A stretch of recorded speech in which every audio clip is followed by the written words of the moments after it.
खाड़ी देशों में तनाव जो है बढ़ गया है। जंग की आहट हो चुकी है। अमेरिका ईरान को चारों तरफ से घेरने की कोशिश कर रहा है, जिसके कारण खाड़ी देशों में तनाव बढ़ गया है।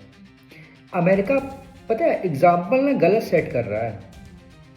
शक्तिशाली देश है, मानते हैं, अभी अमेरिका का सिक्का चल रहा है, बट एग्जाम्पल ना गलत सेट कर रहा है। मैं ये नहीं कह रहा हूँ कि ईरान सही है, बट आप एग्जाम्पल गलत सेट कर रहे हो।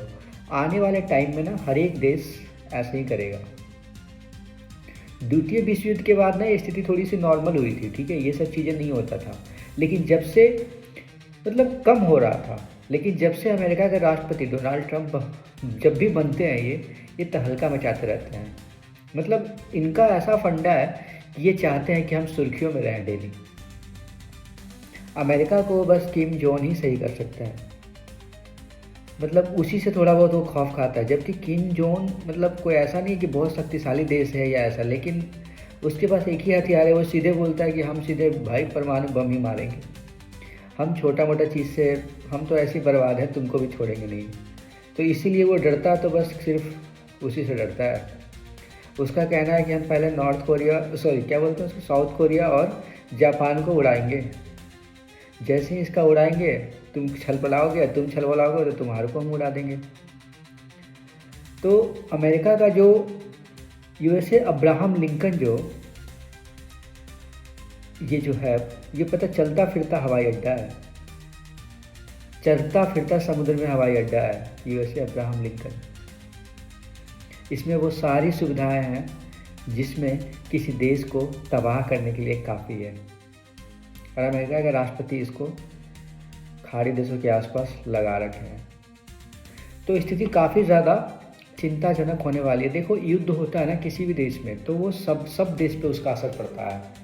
थोड़ा बहुत सारे देश पे उसका असर पड़ता है। ऐसा नहीं कि सिर्फ जिस देश से युद्ध होता है उस देश पे इसका असर पड़ता है, सारे देश पे उसका असर पड़ता है। महंगाई बढ़ जाती है किसी भी देश में, वहाँ के जो नागरिक रहते हैं, दूसरे देश के भी नागरिक रहते हैं, उनकी मुश्किलें बढ़ जाती है। तो स्थिति बहुत ज़्यादा भयानक हो जाता है। जैसे अभी यूक्रेन और रसिया के बीच में जो युद्ध चल रहा है, स्थिति कितना ज़्यादा भयानक है। वहाँ पे जितने भारतीय थे उनको निकालना, कितनों की जान जाती है। अभी यूक्रेन की कितनी स्थिति ख़राब है, रसिया की भी स्थिति ख़राब हो रही है। ऐसा नहीं कि रसिया को नुकसान नहीं हो रहा है, बट अमेरिका के राष्ट्रपति थोड़ा सा, मुझे लगता है या तो ये अनबैलेंस हो गए हैं, या इनका दिमागी हालत काम नहीं कर रहा है, या फिर ये सबको कब्जा करना चाह रहे हैं। हालांकि क्या बोलते हैं, ईरान में जो विद्रोह हो रहा था वो उसकी अपनी पर्सनल चॉइस है, उसकी पर्सनल चॉइस है। अमेरिका में क्या विद्रोह नहीं हो रहा है? अमेरिका में वहाँ के नागरिक अमेरिका के राष्ट्रपति से खुश हैं। वहाँ पे भी तो सबको, किसी को गोली मारा जा रहा है, किसी प्रवासी बता के किसी को गोली मार दिया जा रहा है, तो वहाँ पे भी तो विद्रोह हो रहा है। आप अपने देश के अंदर की स्थिति क्यों नहीं सुधारते हो? पहले अपने देश के अंदर झांको ना।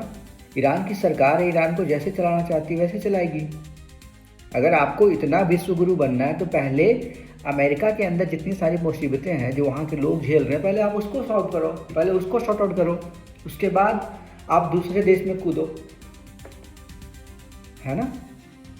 वेल, जैसे वेनेजुएला के साथ किया, क्या अमेरिका ने वेनेजुएला के साथ सही किया? ऐसा करना चाहिए किसी भी देश में किसी को टांग ले लेना आधी रात में, या बस इसलिए कि आपके पास जखीरा है, आपके पास इतने गोले बारूद हैं, आपके पास इतना परमाणु शक्ति है, इसलिए आप किसी को भी डरा के उठा ले आते हो। वैसे ईरान का भी बहुत बुरा हाल है। अभी ईरान में तो एक तो विद्रोह चल रहा है, वहाँ के लोग भी थोड़े से अभी बहुत ज़्यादा मुसीबतों का सामना कर रहे हैं। अगर युद्ध हुआ अमेरिका और ईरान में, हालांकि लंबा तो नहीं चलेगा, लेकिन दोनों को भारी नुकसान होगा, क्योंकि ईरान भी नहीं छोड़ने वाला है। आज के टाइम में हर एक देश दूसरे से कम नहीं है। क्योंकि कम इसलिए नहीं है क्योंकि तीसरा साथ देने के लिए तैयार बैठा रहता है। अगर ईरान इसमें युद्ध में कूदेगा तो क्या लगता है रसिया चाहे चाइना साथ नहीं देगा?